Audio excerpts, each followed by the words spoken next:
What does it take for a Pinoy to compete in the international stage of racing? We go to Europe to find out.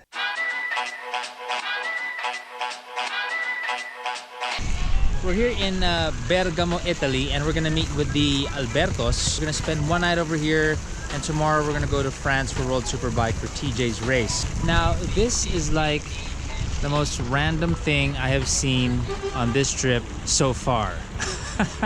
Makina got an invite from the Albertos, a family known for their love and passion for racing on two wheels. The whole family rides, all influenced by Tj Alberto, who himself was a national champion in the 90s. The apple doesn't fall far from the tree, as they say. The Albertos are also known for bringing in primo Italian motorcycle brand Ducati. This is your home for the next. Nice. So we're gonna be riding this, right? Yeah, all the way to France. Hi TJ, Mr. International Racer, how are you? Good, yeah. Nice van. Yeah, thanks. Nice stuff.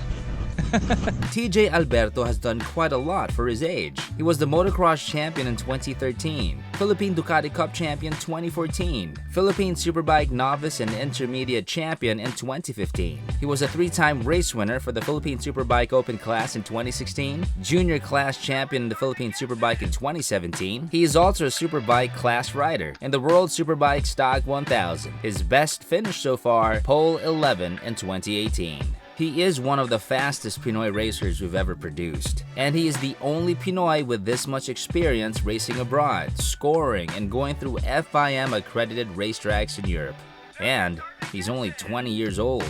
So day one in Bergamo. We're gonna ride, of course. Nice. Nice. Pretty new.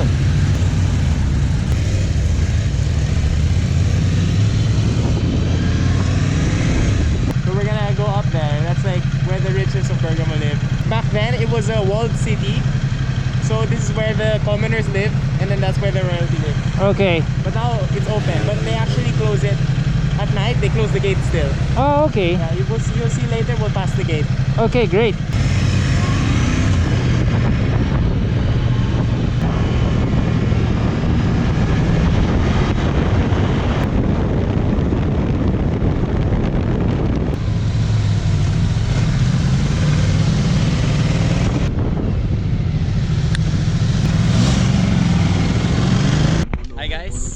You're watching.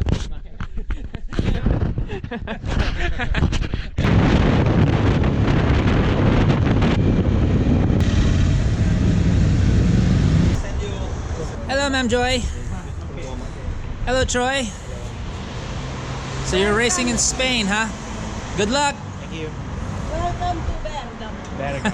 TJ's little brother Troy is also doing his thing with his sights on MotoGP. The brothers are both on two wheels, both in racing, but with different paths, as TJ has his eyes on the World Superbike Championships. Racing abroad, it's not easy. A lot of it involves doing things yourself.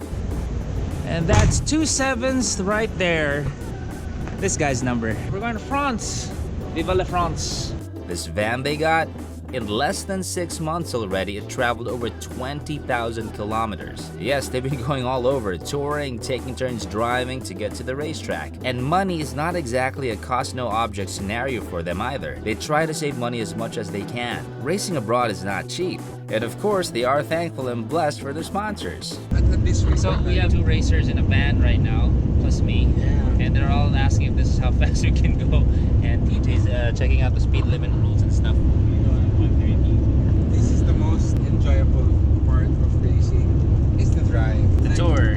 Si, molto bene. Questo è autostrada. You know, you guys have you guys have the Italian accent already. It's quite easy. All you have to do is to put A in everything. Yes. TJ, You must pronounce all of the ending of the word. Yes, like a bump, but as Zach. Yes.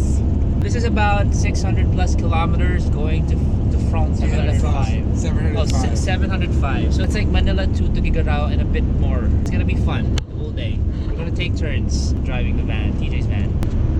Also here in Italy, which is really interesting, and I wish this is how it would be in the Philippines too. How they treat racers here is just amazing. You guys would walk in a store to say you're a racer, you'd get discounts, right? Yeah, they'd be happy to accommodate you. You know, they'd be like, oh, can I see your Facebook? Can I look you up? They start following you. They're really excited about it. So that's the level of respect that they give racers here, and it's not easy what they're going through. I mean, all of this, a lot of hard work. Pilipinas, sana maging ganun na rin, support. And I think it's one of the sports wherein it's not height intensive, right? Right? I think the smaller you are is better. Yeah, so I'm sure Asian and you're into racing. It's a good thing. So yeah, the government should support this. I tried that whole racer treatment in Milan. I said I was a racer. Didn't work for me. I said, where'd you race? PlayStation. You don't count. But if you're starting like like your story, you're coming from Asia. What are the challenges in trying to get here? Actually, if Ducati didn't point us into the right direction, we wouldn't be here. The level of racing in the Philippines, for people who get mad, is kind of low. When you put a Filipino racer to the international scene, anyway, you would see the difference. Something has to be done. I mean, the reason why some Filipinos are fast, like for example, Glenn Aguilar, he's our only Asian champion. He trained in the States. Lived in the States for 2 years. Yeah, it's like that. To be as fast as them, you have to become like them. Like Yeah, exactly. Yeah. for TJ to get into near the top 10, not because he raced in the Philippines, but because he raced Italian Championship. Yeah. Campeonato Lara Velocidad. If he didn't do that, wala, maybe way tabac. It's not about race, I think. It's about the mindset in a certain place. And this goes across a lot of things, not just sports, even in art, in the arts and music. If you're in a commune and you're all thinking this way, pansinin mo minsan ibang Pinoy, they go to the States, biglang disiplinado sa kalye. It's because they're surrounded by people who are behaving. Yeah. So I guess going to another country and going into a different mindset and level of competition will also bring your skill level up, which is what happened to you, right? Yes, So sure, yeah. Even in stock 1000, which is not even the premier class, it's hard to get into the top 15. yeah. 15th place is 1 point. I mean, it's not like you aren't trying. After I finished my first race in the Italian Championship, the effort I put in to get 25th on that race was probably enough to win a Philippine race by a mile. Okay. It was that hard. Okay. You gotta work yourself you have up. to work yourself up. It's gonna take, I don't know, 10 years. Even if you had everything, you might not even qualify. Qualification is where the fastest guy, you have to be within 7% of the fastest qualifier. Stock 1000, the 3-time Turkish national champion didn't even qualify. Wow, this can just change when a new guy comes along as super fast. In that situation, you can just, not make it. How does a team get in? The rider and the team has to be approved by Dorna. To answer your question, you can't just have money and skill. You have to be approved. For example, my team, we're a new team in the thank you. Superstock 1000, but we came from the Italian Championship last year and we're a top team. So they know that we are safe or okay to race in the stock. Okay. So a lot of You can't factors just involved. enter. You have to work up to it. Kasi sa Philippines, you show up, you look good, you can race already. Here, you might not even qualify. And that's embarrassing. The level of competition is just in another height over here. They don't look at positions per se, rather they look at the time score of each racer. Sure, you can end up in 10th place, but if you were 2 seconds away from the leader, then that means 9 other guys are just milliseconds from each other. That's what matters, your ability to keep up, because this is the ladder we are trying to climb, and those increments are valuable. And it's not easy to climb those rungs. One would think there's more value being in 10th place in a race where it is close, rather than being second and the winner is like 8 to 10 seconds away. So we got pulled over by the French cops. We don't really know why yet. We were following the rules. This is an experience. This is great for Makina TV. I know.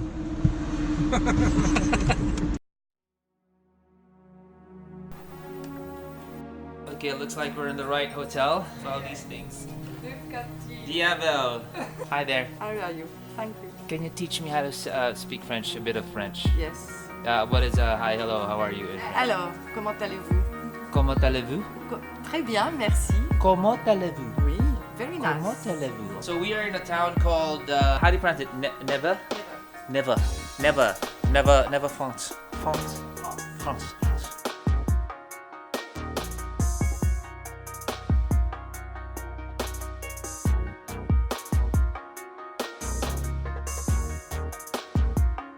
first day of work. We're in the track, and this is like a technical inspection. It's basically scrutineering day. We are in a place called Neva, France. The name of the track is Magny-Cours. They measure everything here, from track temperature, track angles, corners, everything. All this in line with data logs from the bike so they can assess how the rider is doing and what adjustments can be made. It's like one big chess game where you not only worry about the other competitors, but also you worry about the bike, the track, and not to mention the emotional factor, yourself.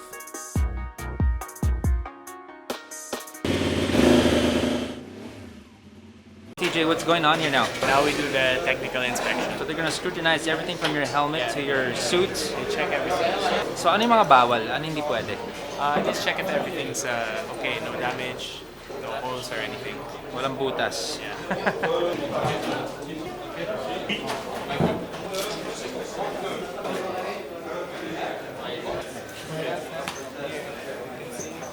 It's okay. Thank you. So you passed. Yeah. Hope so.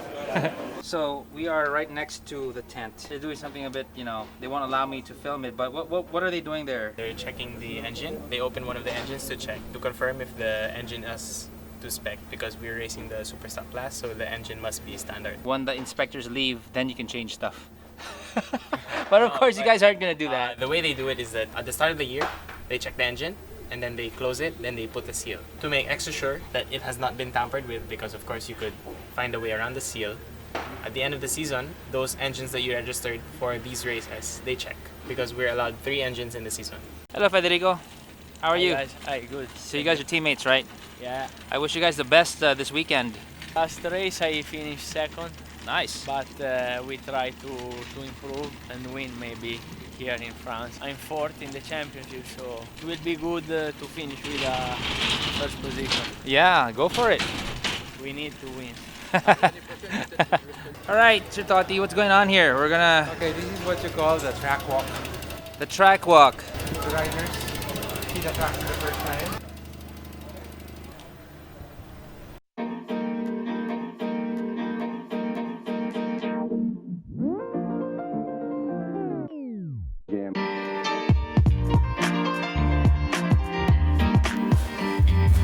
We're doing a track walk.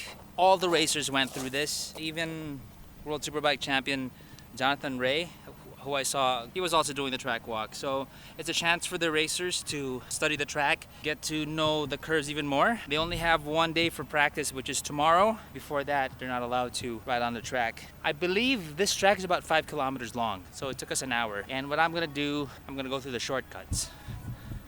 There.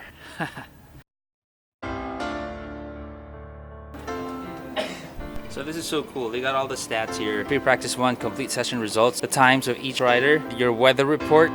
You got your best sector. All these data will definitely help the team assess, what to do, what to tweak. They're gonna be talking to the riders and all of that. So yeah.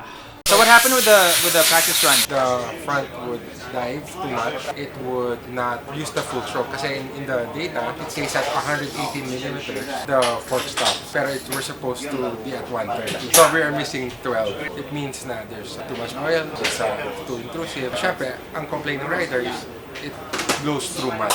So it Like the dive na yung front. too much. So, kailangan ng super valving, different spring. Kasi importance of data, meron kang teammate na sasabihin, kamusta yung sa'yo? Sobrang tall. Yung sa'yo, sobrang short. O sige, tayo. Parang tawag. Okay. So they're adjusting what needs to be adjusted. So like what Sir Totti mentioned, data is very, very important. Kasi how do you know what to do with your bike if you don't know where to look, diba? So I think that's pretty helpful. Kaya nga, technology, of course you got your skill set and then you can max out the bike according to your skill set. Sadly, this is the last season for the Superstock 1000 WSBK. No more in this category next year. Kung kailan pa tayo nagka-Pinoy in an international series, eto pa nangyari. Sad news, but such is life. Nevertheless, TJ is still in an exciting journey. What they are doing is a plus, as their experience is actually a benefit to all. What they are doing is not easy. They are away from home, still getting used to their elements, racing in tracks for the first time. Still, TJ is putting up a fight and scoring. He's only 20 years old and deserves all the support we can give him. After all, dala niya ang bandila ng Pilipinas. This is Zach for Makina Carrera. Ciao!